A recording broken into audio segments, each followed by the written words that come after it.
People as resource. This is the second unit which we are going to discuss in economics. People as a resource has become the catchy tagline of the present century. Why do you think people are being considered as the most valuable assets of the present century? This point we will be discussing in this entire unit in detail. Let us move into the details. Why people are an asset?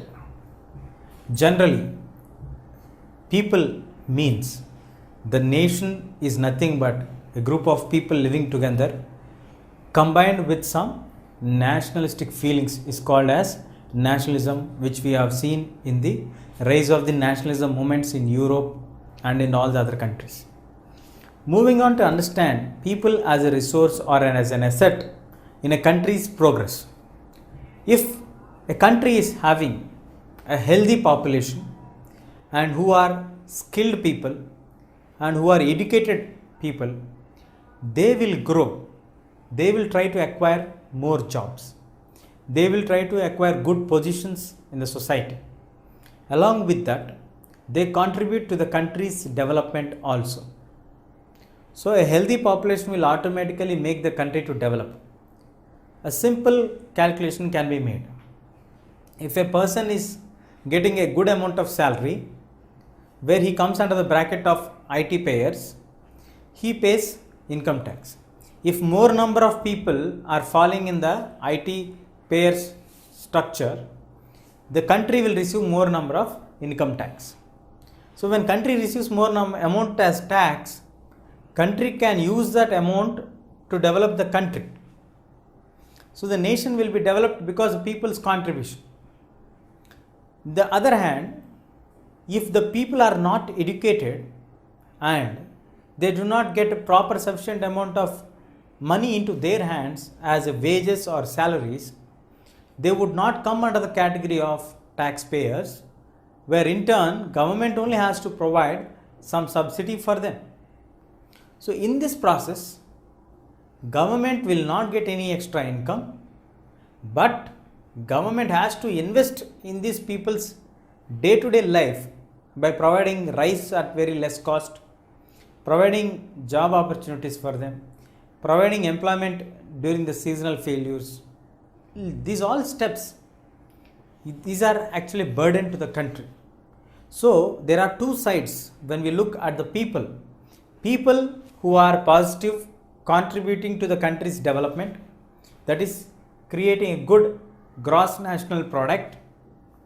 People who are being liability to the country, people who are being burdened to the country, because government has to invest some amount in order to make sure that they are surviving. The skills and the abilities of every individual are different and unique. If everyone identifies the skills and excel in them, definitely they can do some great wonders. If Sachin Tendulkar was asked to sing, he could not sing because his skill is not in singing. He can bat very well, he can play the game very well. If you ask someone who is very talented in singing, go and play cricket, they even don't know how to catch a ball or a bat or something.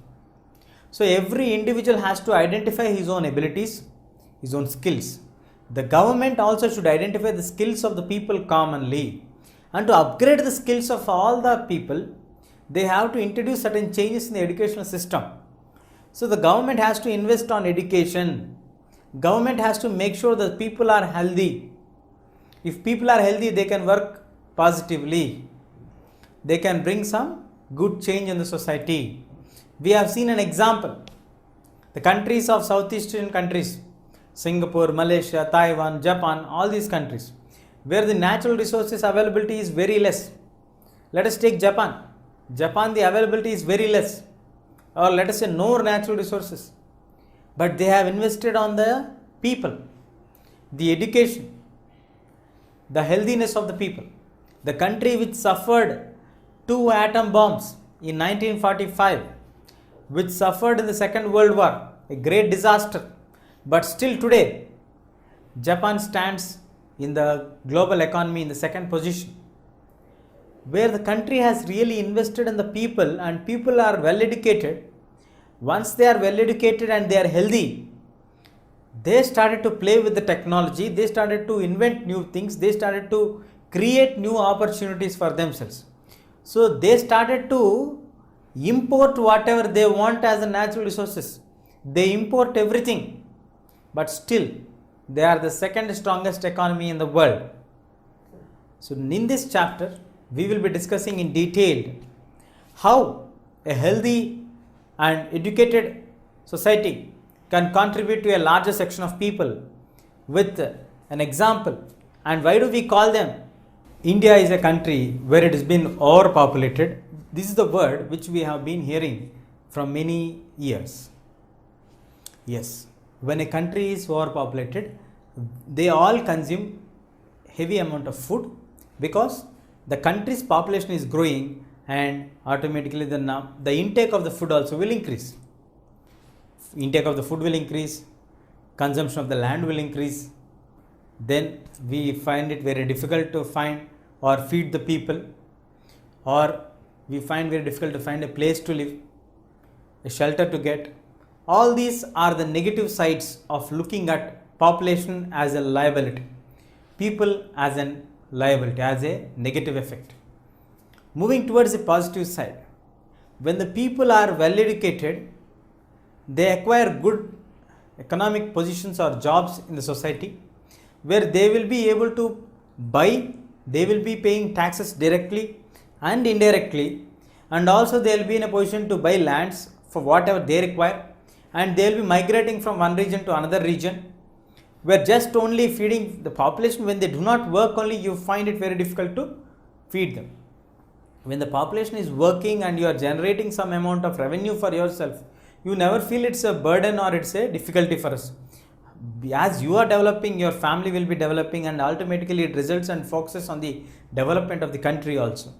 Because the GDP increases, the IT taxpayers will increase. All these will be the positive side of a country. This we can analyze by taking an example of a story. Now, in the story, we have two different characters. One is Sakal, the other one is Vilas.